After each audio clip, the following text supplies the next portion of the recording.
Hello बच्चों, आज हमें वर्कशीट 61 में बोर का परमाणु मॉडल पढ़ना है। इससे पहले हम रदरफोर्ड के परमाणु मॉडल के बारे में पढ़ चुके हैं, जिसमें हमने पढ़ा कि रदरफोर्ड का परमाणु मॉडल कुछ कमियों के कारण फेल हो गया या असफल हो गया, क्योंकि उसमें इलेक्ट्रॉन के वर्तुल मार्ग में चक्रण करने पर कैसे इलेक्ट्रॉन स्थायी हो जाता है ये सब नहीं बताया गया था।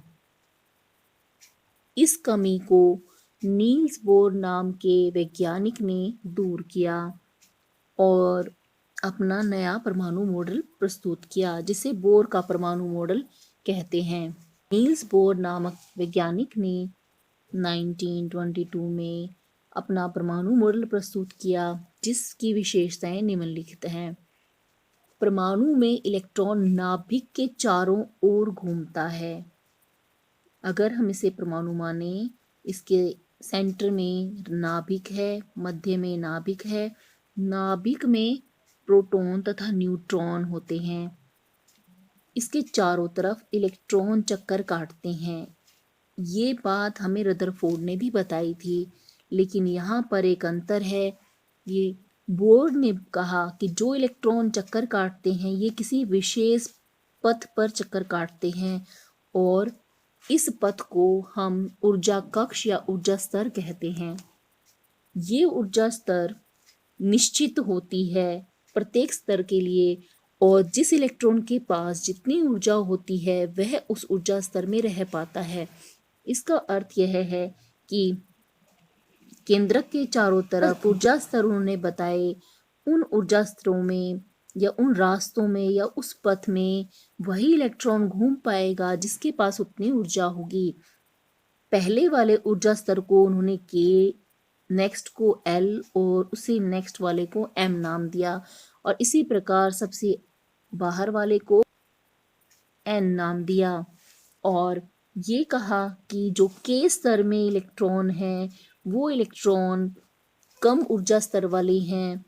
यदि उन्हें कहीं से ऊर्जा मिल जाए, जैसे कि प्रकाश ऊर्जा, तो वे ऊर्जा लेकर अगले स्तर में जा सकते हैं, यानी वे एल में जा सकते हैं। इसी प्रकार एल में उपस्थित इलेक्ट्रॉन ऊर्जा प्राप्त करने पर अपने से बड़ी ऊर्जा स्तर वाले पथ पर जा सकते हैं।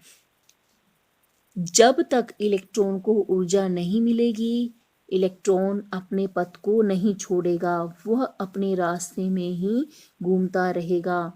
ये इलेक्ट्रॉन अपने रास्ते में तब तक घूमेंगे जब तक कि इनकी ऊर्जा कम ना हो जाए।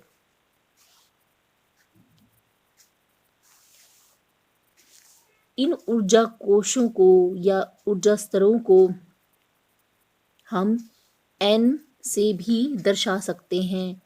एन बराबर 1 2 3 4, इसका मतलब पहला ऊर्जा स्तर जिसे के नाम दिया गया, दूसरा एल, थर्ड एम और फोर्थ हमारा एन है।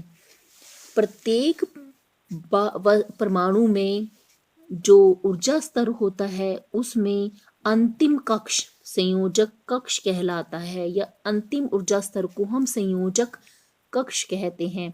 इसमें उपस्थित इलेक्ट्रॉनों को संयोजक इलेक्ट्रॉन कहते हैं। आप देख सकते हैं इतने विभिन्न प्रकार के पदार्थ बने हैं, वह सब परमाणु से बने हैं। प्रत्येक परमाणु में नाभिक होता है, प्रत्येक परमाणु में ऊर्जा के कक्ष होते हैं। अगर अंतर होता है तो प्रोटॉन न्यूट्रॉन की संख्या तथा इलेक्ट्रॉन की संख्या में अंतर होता है, जिसके कारण प्रकृति में विभिन्न प्रकार के पदार्थ अलग अलग गुण के बन जाते हैं। मान लीजिए अभी हमारे पास एक सोडियम का परमाणु है। क्योंकि सोडियम का परमाणु संख्या 11 होती है, इसीलिए हम सोडियम में 11 इलेक्ट्रॉन दिखाएंगे। जितनी उसकी परमाणु संख्या होती है उतने ही किसी भी परमाणु में इलेक्ट्रॉन होते हैं। 11 इलेक्ट्रॉन हैं तो पहले कक्ष में 2, दूसरे में 8 और नेक्स्ट में 1 इलेक्ट्रॉन आएगा। यहाँ पर अंतिम ऊर्जा स्तर हमारा m है, तो इसीलिए इसका संयोजक कक्ष हुआ m, और इसमें उपस्थित इलेक्ट्रॉन 1 है तो हम ये कहेंगे कि सोडियम का के पास एक संयोजक इलेक्ट्रॉन है। इसका बहुत महत्व है, क्यों? क्योंकि जो केंद्रक के पास अंदर वाले शेल हैं और उसमें इलेक्ट्रॉन्स उपस्थित हैं, वे शेल पूरी तरह से भरे हुए हैं। सिर्फ ये आखिरी वाले कक्ष वाला इलेक्ट्रॉन ही किसी भी रासायनिक अभिक्रिया में शामिल होता है। इस अंतिम ऊर्जा कक्ष के में उपस्थित इलेक्ट्रॉनों की संख्या के कारण ही वस्तुओं में इतनी विभिन्नता आ जाती है। अब हम देखते हैं कि 2n² के फॉर्मूले से हम किस तरह से KLm में इलेक्ट्रॉनों की संख्या ज्ञात कर सकते हैं। हमने फॉर्मूला लिया 2n²। अगर हमारा K कक्ष है जिसका नंबर है 1, अब हम n के स्थान पर 1 रखेंगे, तो 2 को हमने गुना किया 1 के स्क्वायर से जिसकी वैल्यू आई 2। इससे हमें पता चला कि K कक्ष में मैक्सिमम 2 इलेक्ट्रॉन्स हो सकते हैं। इसी तरह से L के लिए NL हमारी दूसरी ऊर्जा का स्तर है, तो यहाँ पर N की वैल्यू हो गई 2, तो हम फॉर्मूले में इसकी वैल्यू प्लेस करेंगे। 2 की स्क्वायर 4 और मल्टीप्लाई 2 यानी 8 इलेक्ट्रॉन्स। इसी तरह से हम M के लिए भी इलेक्ट्रॉन की संख्या ज्ञात करेंगे, तो यहाँ पर हमारा आ जाएगा 3 का स्क्वायर जिससे बना 18 इलेक्ट्रॉन।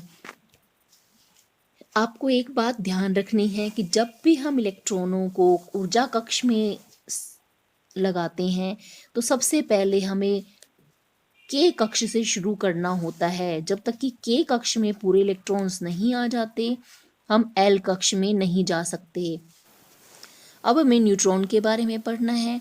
न्यूट्रॉन की खोज जे चैडविक नाम के वैज्ञानिक ने की थी, 1932 में की थी। न्यूट्रॉन पर कोई आवेश नहीं होता है, इसका द्रव्यमान प्रोटॉन के बराबर होता है। न्यूट्रॉन को हम n से लिखते हैं। न्यूट्रॉन प्रोटॉन के साथ नाभिक में उपस्थित होता है। प्रश्न उत्तर देखने हैं। नील्स बोर के परमाणु मॉडल की 2 प्रमुख अवधारणाएं लिखिए। आप ये दोनों पॉइंट लिखेंगे और ये एक्सप्लेन कर देंगे। बोर के परमाणु मॉडल ने रदरफोर्ड के परमाणु मॉडल की कमियां कैसे दूर की? बोर के परमाणु मॉडल में रदरफोर्ड की कमियों को दूर करने के लिए यह बताया कि इलेक्ट्रॉन नाभिक के चारों तरफ जब चक्कर काटते हैं, घूमते हैं, तो ये एक विशेष ऊर्जा स्तर में चक्कर काटते हैं और चक्कर काटते वक्त ये अपने अंदर से कोई ऊर्जा विकिरित नहीं करते हैं। प्रश्न 3, बोर के परमाणु मॉडल के अनुसार 4 ऊर्जा कक्ष वाले परमाणु का चित्र बनाइए। आपको यह चित्र बनाना है। न्यूट्रॉन क्या होते हैं और ये कहाँ स्थित होते हैं? न्यूट्रॉन अपरमाणु कण है जिस पर कोई आवेश नहीं होता। इसका द्रव्यमान प्रोटॉन के बराबर होता है। इसे n से दर्शाते हैं। ये नाभिक में स्थित होते हैं। संयोजन कक्ष और संयोजन इलेक्ट्रॉन क्या होते हैं? परमाणु के सबसे बाहर वाले कक्ष को संयोजक कक्ष और इसमें उपस्थित इलेक्ट्रॉनों की संख्या को हम संयोजक इलेक्ट्रॉन कहते हैं। Thanks for watching.